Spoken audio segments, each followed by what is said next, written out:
Hello, we are going to get started. So my name is Isabelle Howe, and I'm a venture partner at Omidyar Network. Omidyar Network is a philanthropic investment firm that was started by Pierre Omidyar, the founder of eBay, and his wife Pam, now 13 years ago, with the mission of empowering individuals, their families, and communities. And in the field of US education, we focus on early childhood with a two-generation lens, which means that we are very interested in the education of young children as well as parents of those young children. So I hear, and there may be a need for a little bit of fact check, but I hear this is the first time that ASU GSV has a panel on early childhood. So I wanted to thank Deborah Quazzo and the team at ASU GSV for including this very important topic on the agenda for the conference.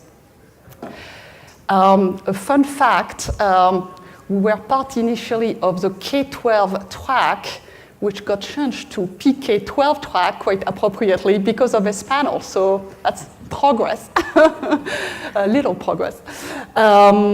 So why early childhood innovation? I think there are two big reasons that come to mind. The first one is that it's a pervasive issue, and a lot of you in the room may know this already, but 1 out of 3 children in the US is not ready for kindergarten when they enter at age 5. And the research is very clear that if you start behind, you are more likely to stay behind. The second reason is, frankly, this amazing group here of innovators in early childhood. There's some really interesting innovations that we are seeing, certainly from our perspective at Omidyar Network, but for the field more broadly. And we thought this was a really interesting opportunity to introduce some of those innovations to a larger audience at ASU GSV. So with this, let me ask each one of the panelists to introduce themselves and their organization, and also speak for a little while about one example of a child that their organization has impacted in a meaningful way. And Brian, I will ask you to start. Sure. So hi there, my name's Brian Fitzgerald. I'm the founder and CEO of Tinkergarten. And my career has been spent mostly in consumer and education technology over the past 20 years or so. And Tinkergarten was actually a project that my wife and I had started just as a side project. I was, which has now, over the past 3 years, turned into a pretty fast-growing company and really a movement. And in a nutshell, what we're doing is we're mobilizing a workforce, a very kind of non-traditional workforce of people to run kids' classes in parks around the country and everywhere. And we do that by way of a technology platform. And we use that technology platform in order to find and vet and train people to run these classes. And all these classes are for kids ages 1 to 7 years old, centered around concepts of play-based learning. And only about a third of people who run Tinkergarten classes have any kind of formal education background or degree. We do a lot of the training online and a lot of the coaching and support and kind of continuous support of those people so that they end up running what is a very high quality education experience that's accessible to anyone. So over the past 18 months or 2 years or so, we've really been growing quite rapidly. We started in a single park in Brooklyn a few years back. We now have close to 600 leaders around the country.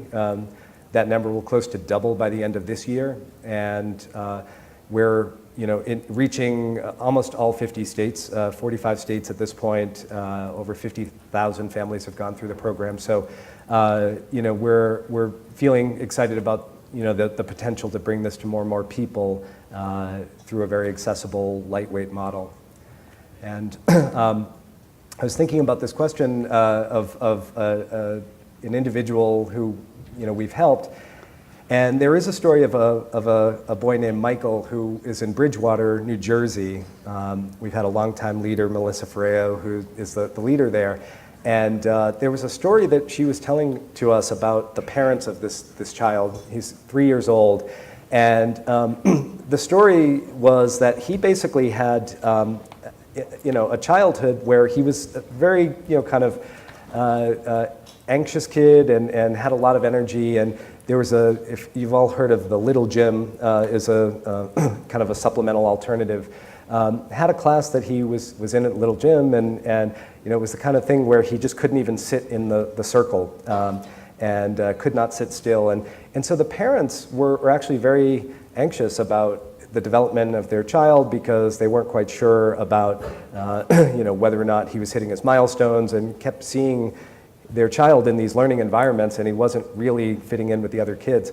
When they came to Tinkergarten, it was a completely different experience. And what ended up happening is this kid got his container was different, right? He was outside, he was able to move around. It wasn't taboo to be, walking off the tarp and doing whatever he did. And over the course of the last 4 or 5 seasons, because they keep coming back, he's really developed this great sense of persistence and really sticking with his play, doing all sorts of interesting things like playing with pulleys and making things. And I use that example because there are so many kids that we see like this. He didn't have individual needs. He wasn't a particular challenged kid. He was a normal kid like many others. And sometimes it's just about the right container for learning. Great, thank you. Sure. Senator Stevenson. Thank you. It's a pleasure to be here. I'm Senator Howard Stevenson, and I've been in the Utah Senate for 25 years, involved in education reform throughout those years. About a decade ago, Utah team was invited with 11 other states that don't have formal pre-K by the Pew Charitable Trust to be involved in a planning meeting where we had a team to get together to decide how we're going to provide pre-K for 4-year-olds in Utah. And we realized that we spend less per student than any state in the nation. And so to add another grade would be like adding water to the soup. So we decided to honor what parents were already investing in their children's 4-year-old program and add value to that and see if we could get an in-home based program online that would actually work. And so we had legislation to do that, and Waterford was the company that qualified for the bid, and since then we've had that program in place. It has been quite remarkable in taking care of those 4-year-olds' preparation for kindergarten. We wanted to make sure that as part of that legislation we had third-party evaluation so that we weren't wondering whether it was effective or not. And the third-party evaluator from Los Angeles, ETI, seemed to be kind of skeptical of this whole idea, and so he decided to give the Brigance and the Bader evaluations to these pre-K, to these kids as they entered kindergarten to see how effective it was. And on the Brigance, these kids in Upstart were double the progress of the control group, which was kids in high-quality pre-K, in-home programs, pre-K, daycare, or whatever the parents chose. They had doubled the progress of those kids. And on the Bader, they had tripled the progress of those kids in the control group. So we wanted to see how much effect that had long term, and we now have results on that 5 years later. Those kids, when they should have been 15 to 20 points below the statewide average, they're typically 15 to 20 points above the statewide average.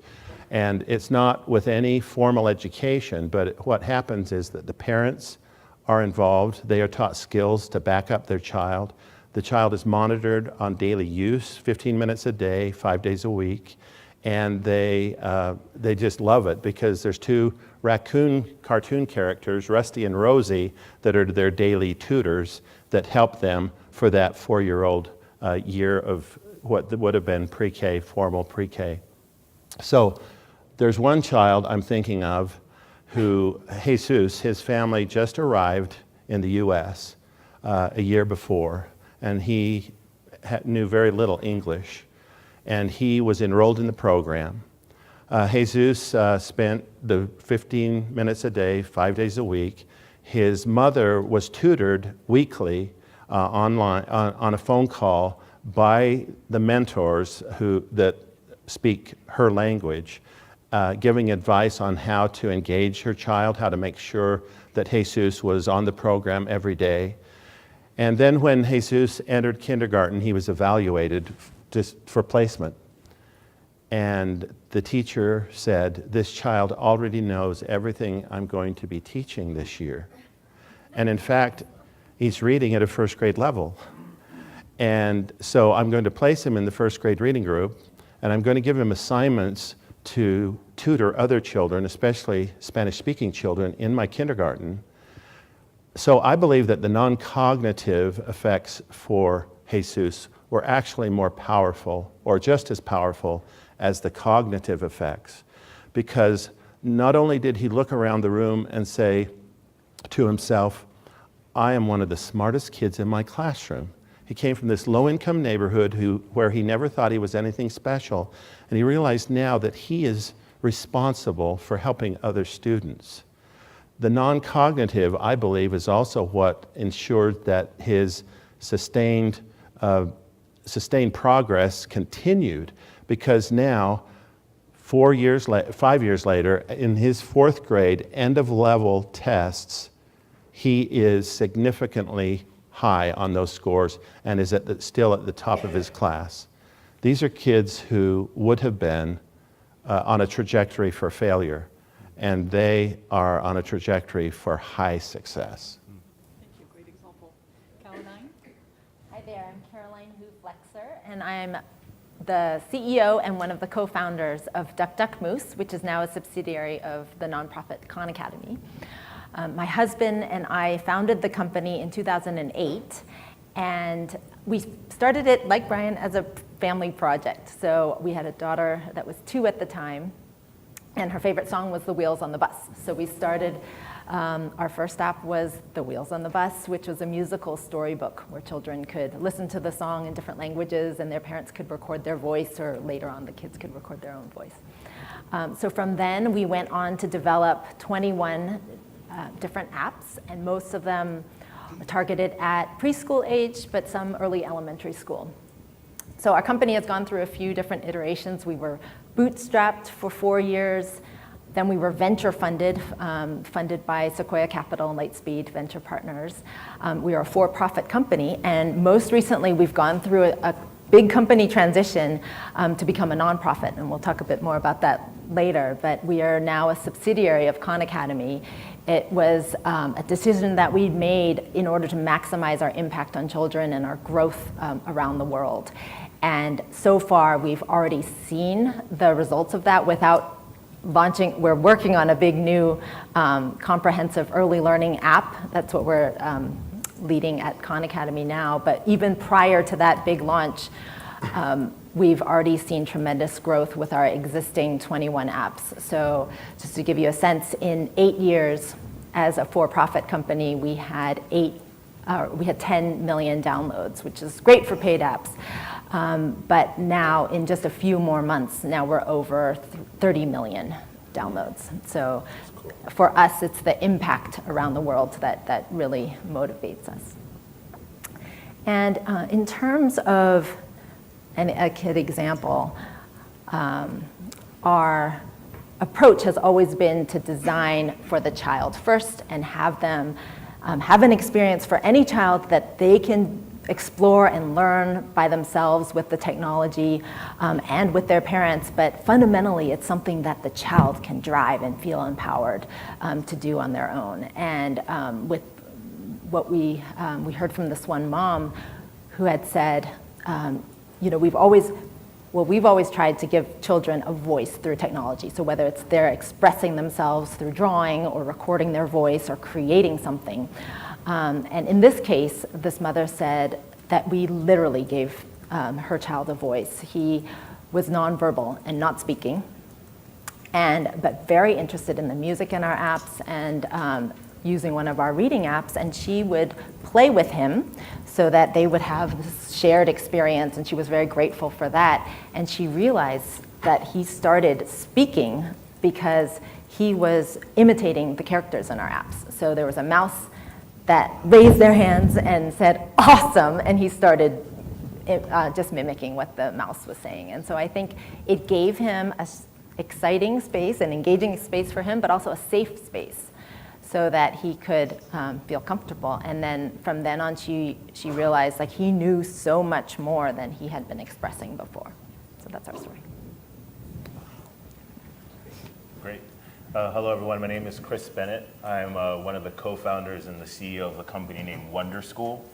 We're based in San Francisco, and what we do at Wonder School is we partner with early childhood educators and support them in starting schools out of their home.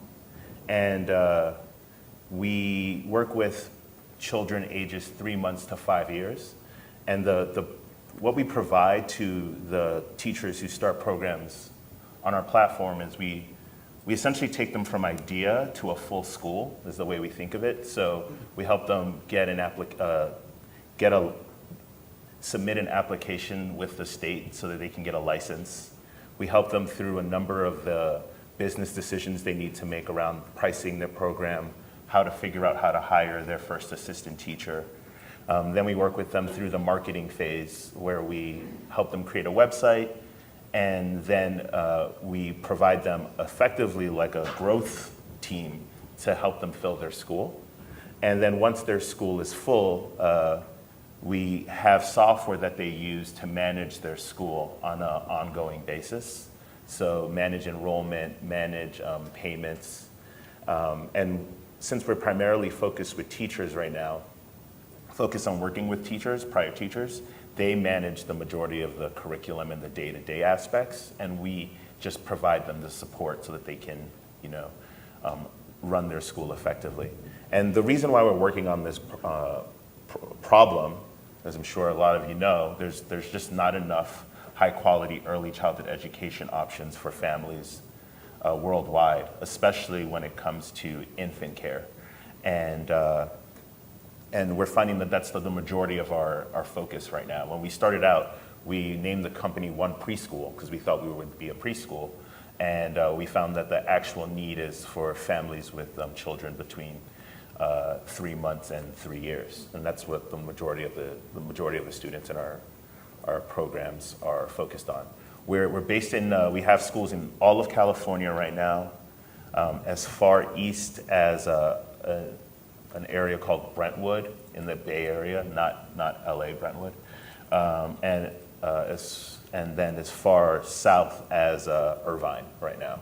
And we've been in business for about 1.5 years, and when we started out the company, we actually started 2 schools ourselves, so rented homes, hired teachers, and actually started the schools from scratch so that we could learn everything about starting an effective in-home early childhood education program. And then we've used that model to then partner with individuals to start them out of their own homes.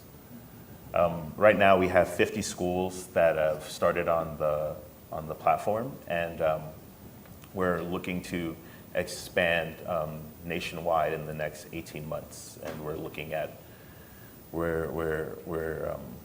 looking at Seattle and Dallas right now as like the next 2 cities to go into.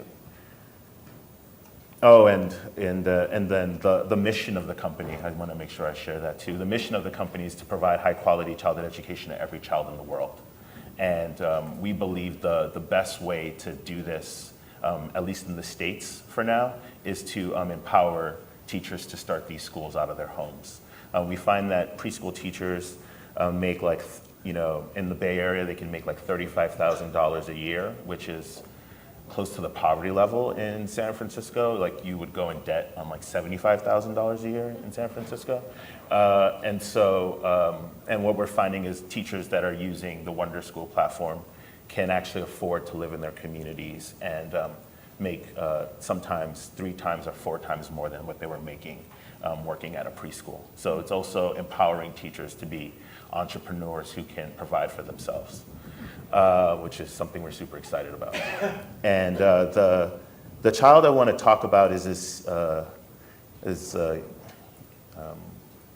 child named Jason. He's he's 18 months, and his mom, Sherry, just started a school on our platform. And she's a former YMCA preschool teacher who then went on to become a social worker, and then afterwards she took on another job, and she ended up getting laid off.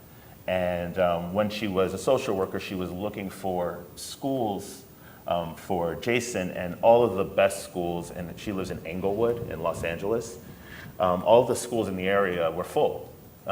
She couldn't get Jason into any of the good schools, so she ended up having to put him into, in her opinion, a subpar school that and research shows that a bad school could actually stunt a child's growth. And so she was really concerned that it was actually hurting him than helping him. And so she actually started doing research. She came across Wonder School and felt empowered to start a school out of her home. And fast forward 4 months, she has a school up and running now. It's a beautiful, beautiful environment that she set up that we're super excited about. And she just was able to get her first enrollment, and which is a big deal for our teachers. Like 2 to 3 enrollments is a significant amount of income, and doesn't mean that they need to go back to work. And now Jason gets to be in this incredible environment with an incredible teacher with his mom. And so it's super exciting. And so, this is a story we see on a consistent basis with Wonder School. A lot of the teachers who are starting these schools are moms who want to stay home with their children or feel like they can't afford to put their children in adequate options in their community. Thank you. Very inspiring stories, thank you. I was going to ask a few questions that I've prepared, but then I would love to open it for the audience for questions. So let me start with the first one. What is really striking in all your stories is this really innovative aspect to early learning, well beyond what the public movement has been centered around in the US, which is pre-K in brick and mortar early center environments. So would like to ask each one of you to address this potential that you see to expand well beyond this 4 and 5 year old group into early age groups, as well as beyond these brick and mortar center models that are really effective in many places, but insufficient for access to quality for every child in the US. So Brian, can you maybe start on your vision there from a Tinkergarten perspective? Yeah. Well, I think with Tinkergarten, it's kind of obvious the notion of access. You don't really need a lot of infrastructure to start an instance of Tinkergarten. You need some kind of outdoor space. We do these in urban, suburban, rural communities. Our definition of outdoors or nature is very loose definition, and you don't have any of the costs of real estate and upkeep and any of the friction that you would in a more traditional environment. For me, I think it's so group care and pre-K and even early signs of universal pre-K are all predicated on reaching a child 4 years old and older, and a lot of it to me is making sure that we address what's happening before that, right? Because there's a lot of learning science and brain science in particular about the development that happens in those first 3 to 4 years, right? I mean, if you look at, it's really interesting if you look at any of this kind of brain development research, all the neurons in a baby's brain are already there. And in these first 3 years, it's actually this very elegant process of kind of pruning that happens, right? So through this multisensory experience, you end up really developing the brain architecture. Now, if we wait until a child's 4 years old, it's not to say they won't be doing anything before that, but there's such an opportunity for multisensory stimulation and development that can happen at an earlier age, particularly if we think of these lightweight models that are just accessible to any community. That goes as well for social development, of course, you know, the opportunity to socialize with other children and to figure out how to negotiate and so forth in groups. You can take this to you know, other aspects. There are, you know, physical development that happens. You know, when we talk about gross motor skills, it's the kind of thing that a lot of parents quickly will think to themselves, well, I don't care about raising a track star, you know, I'm not sure gross motor skills are very important, but if you think about the way that children build confidence in their first 3 years, it's actually through this effort of being able to understand their bodies and move in their bodies, and things like jumping and climbing and running is really the foundation for confidence, right? So when you reframe that to a parent, you tell them, you know, are you interested in having your child, you know, be able to build confidence in the first 3 years? You know, immediately their answer is obviously yes, and so I think it doesn't have to be too sophisticated or too difficult to figure out how to start to provide this service. The last mention I'll make is parent involvement is, you know, from Tinkergarten's perspective, just absolutely critical. And again, irregardless of you know, the quality of the group care, and we know that that can vary as well, your ability to be able to connect with a parent and get your parent involved in your child's development, understanding about your child's development, understanding about the learning that's happening, that curiosity is something that is like lightning in a bottle. And you know, your ability to be able to connect with your child, spend rich time with them, can be absolutely invaluable. And again, doesn't matter where you are on the economic spectrum there. If we can get you curious and interested, there are lots of years of research that tell us that we can move the dial in a significant way. Brian set the foundation for everything I wanted to say. I'm glad he saved me a lot of time, because that was precisely the kinds of things I want to focus on. My wife and I have been volunteers in the Salt Lake Valley Youth Detention Facility for 5 years. And there we see what these children who don't get the 30 million words before they turn 5, what these children who aren't in homes where the parents have a bachelor's degree or higher income, where these children who just do not have these kinds of advantages, where they wind up if we don't provide the cocoon of services around those children. And in Utah, we have what we call the Intergenerational Poverty Project, where we have identified through the Department of Workforce Services those people who are on welfare and who have been on intergenerational welfare, so their parents were on welfare. And we identified those children, apart from those who are on situational poverty that only lasts for a few years. For example, most kids whose parents are in college are in situational poverty, but that's not going to last very long typically.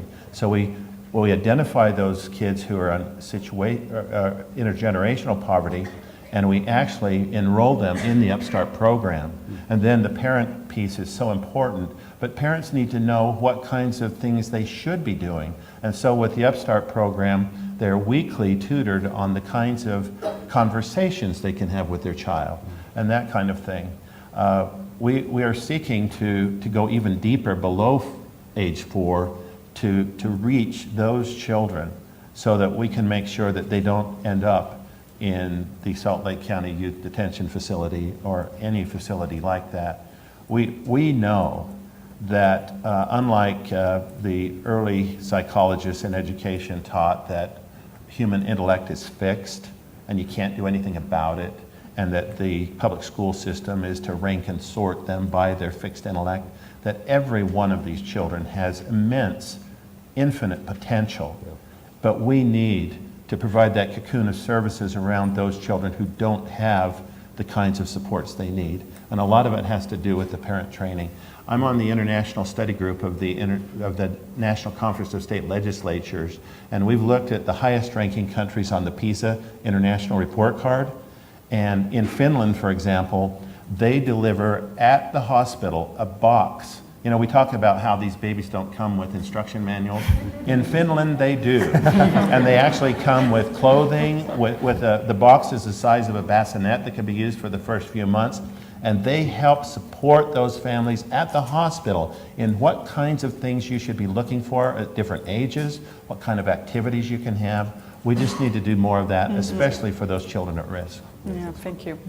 Yeah, I think building on a lot of the similar themes, when children enter kindergarten, there are vast socioeconomic and racial achievement gaps already in pre-literacy and in early math concepts, and it's very hard to catch up. And we look at pre-K broadly as defined, from age 2 through 6 currently is what we're focused on.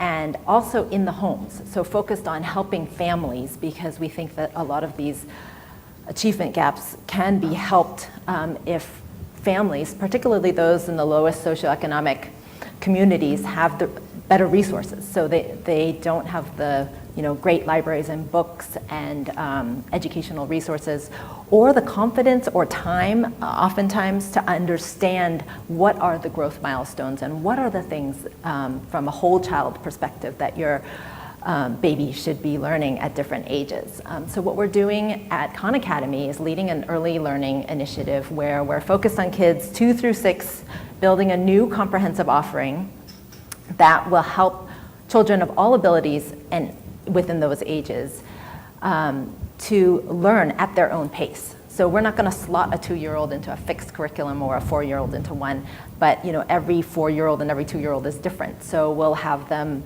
go along a learning path and work with national standards like Head Start and Common Core to develop a series of activities that are adaptable and will change for the child over time. And we're hoping to work on this achievement gap. I think coupled with that is now mobile penetration is almost ubiquitous, even in the lowest socioeconomic communities, which is why this is a very exciting time. As I think in 2015 or 13, already in the lowest socioeconomic groups, there's over 75% penetration in parent-aged people having a smartphone. And in a more recent study, I think 2015, it was something like 3/4 of children already have their own mobile device. And even in the lowest socioeconomic group, it's extremely high. So we're getting to the point where there's access with mobile. Great. The way we think about it at Wonder School is, the research will support this. Like 80% of a child's brain is developed by the time they're 3, and so we're really focused on making sure that the children in our schools are in an environment where they are able to, best develop their brains, and also be around a caring individual that is trained in the age range that they're focused on for the children in the programs that we run. And the big thing that we're focused on is social skills. And so when in that time period, a lot of the children in our program will, a lot of the learning that they go through goes through learning with other children in the program, playing with children in their programs, interacting with other children in the different environments that we've set up. And when children enter pre-K or when they enter kindergarten, at that age, they're able to focus more on the academic aspects of learning. But because they have a lot of the social components down by going through, the training they get through a Wonder School, they're able to excel in the K-12 system. And so that's what our primary focus is there. Great. So we had set up this panel with a little bit of a thought-provoking title, online, offline, both. So I would like to ask each one of you the role of technology in early learning. And of course, there is a question probably that is top of mind as soon as we bring this concept of technology in early learning, which is, how much screen time is too much.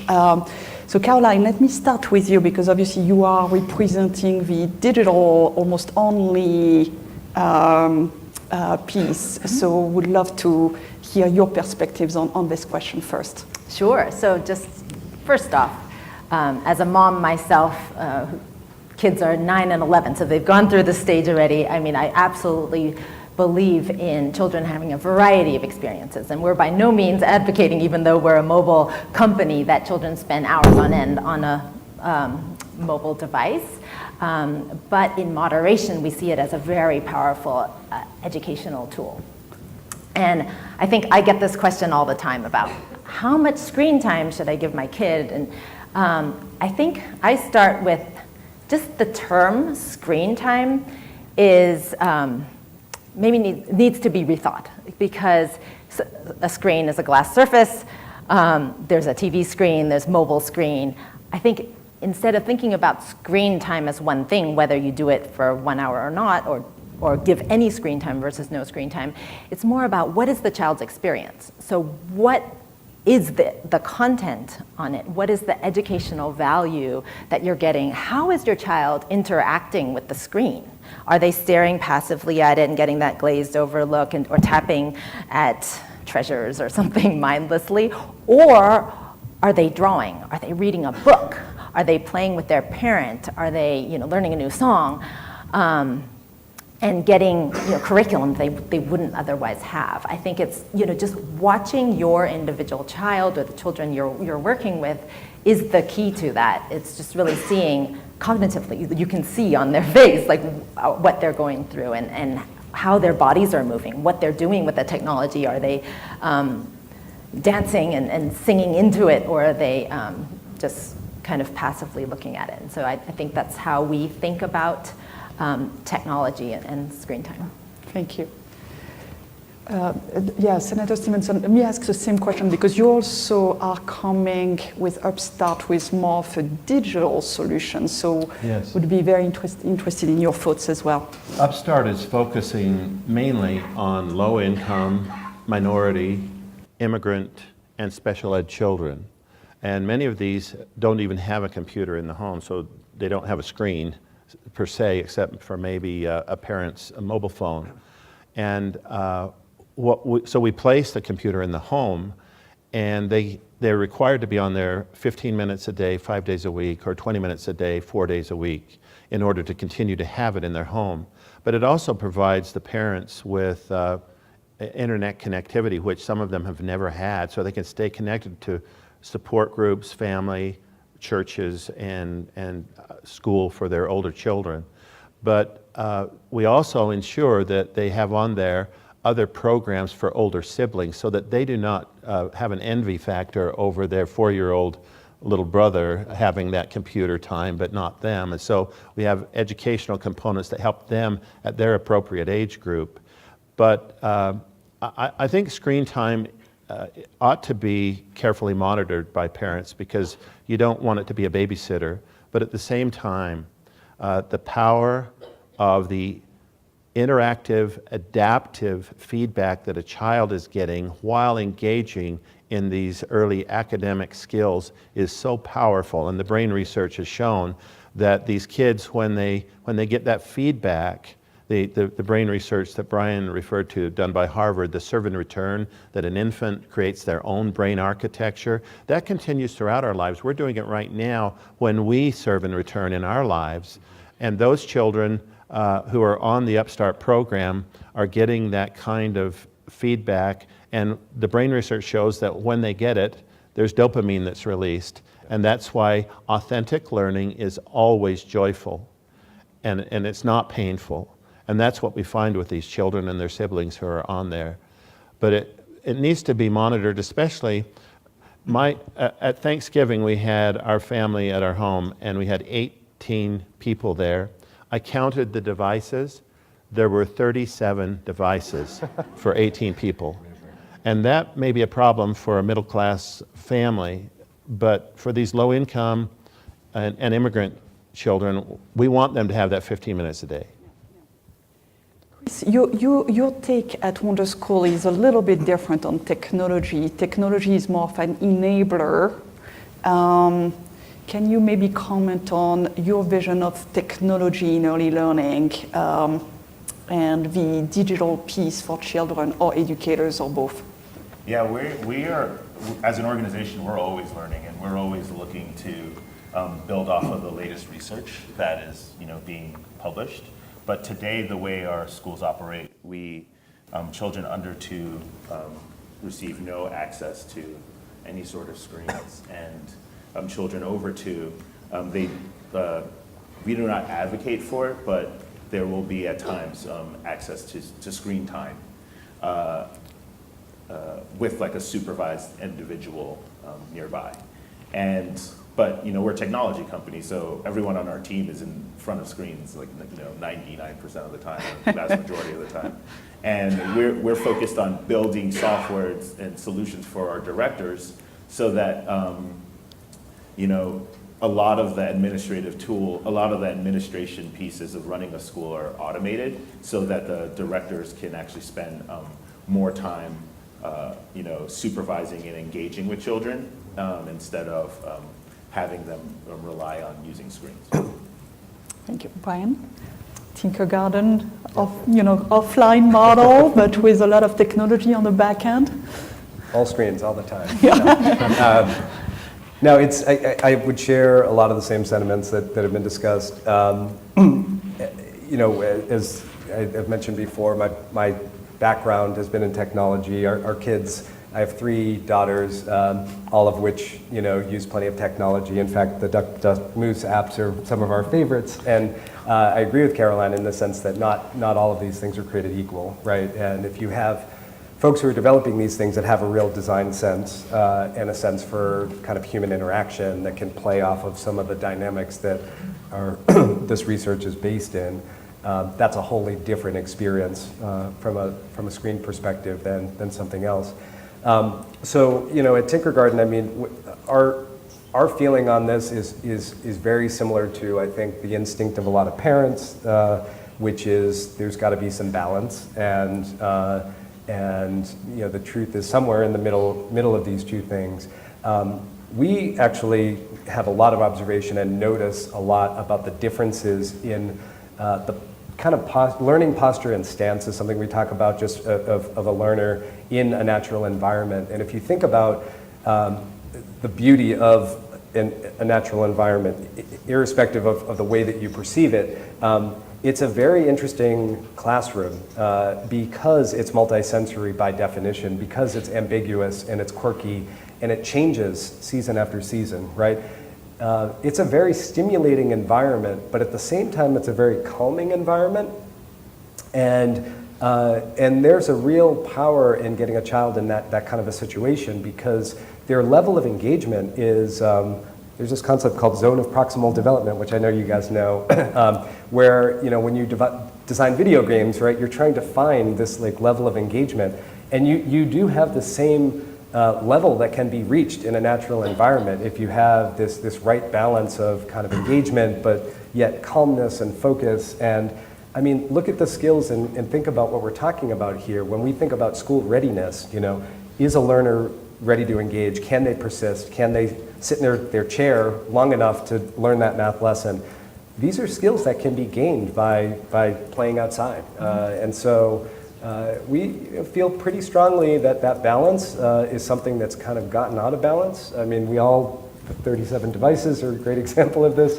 We're all guilty of it, right? And the amount of screen time can creep in. And I think it's just important that we as parents, as educators and people in the community, just check ourselves on whether or not we're creating that balance. We have a few more minutes for questions, so I would like to open it up to the audience, and I see someone raising their hand in the back of the room. Thank you. My name's Matt Cullinan. My wife and I just began a school out of our house, a preschool called the Outdoor Schoolhouse. We talk a lot to parents about that zone of proximal development. And one of the challenges finding parents with that same mindset, because they all believe in what Brian spoke about, developing that confidence in advance of going to their kindergarten, first grade, second grade. But they also are a little scared about mosquito bites or, falling from a tree when the kid just wants to build a fort, or something like that. So they intuitively get it, but then that zone of proximal development is tough to understand. And I wonder your perspective, Brian, on that, and the rest of the panel, because everyone's bringing a different mindset and a different frame to that type of question. Yeah. Yeah, no, there's a real example of this that came across the other day where a woman was describing how her reluctance to do her first Tinkergarten class had to do with this fear of snakes, right? She felt like if I were out in the park, there might be snakes that attacked me or my children. And she realized at an intellectual level that that's irrational, like, you know, in terms of the likelihood of something like that happening. What we try to do is really focus on parent education. A lot of times parents might not be, might not have a lot of experience outdoors with their kids, or they think to themselves, outdoors means I need to be a camping family or a family who's doing extreme sports or out in the woods, and that doesn't have to be the case, right? We tend to meet people where they're at. We tend to talk to them about the benefits of having their child in this container that can expand and be multidimensional. And I think when we talk to people that way and build that dialogue with parents, they begin to understand that it's not that scary and it's not that difficult. But I hear you on that, because it's absolutely something that, from our perspective, when we were, even in the early days of Tinkergarten, where we were trying to convince people to come out to that single park in Brooklyn, there's a lot of folks in an urban environment who have fear of their kids getting dirty, right? But when they realize the level of engagement and learning that's happening with their child, and when they're there and they observe it, or when they see those photographs and they see, the result of it, it starts to hit home for them. Anyone else wants to comment on that I would question just around say, the parent, like the education of the parent and the norms that parents have as the ideal education for their children here?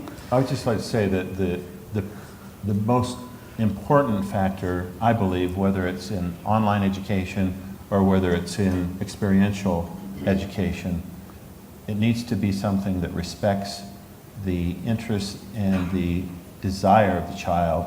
And we can introduce new things, but there's something about the fact that the child needs to be self-directional to the greatest degree possible, because then they are in charge of their learning, and they do it because they want to, not because they're forced to. Mm-hmm.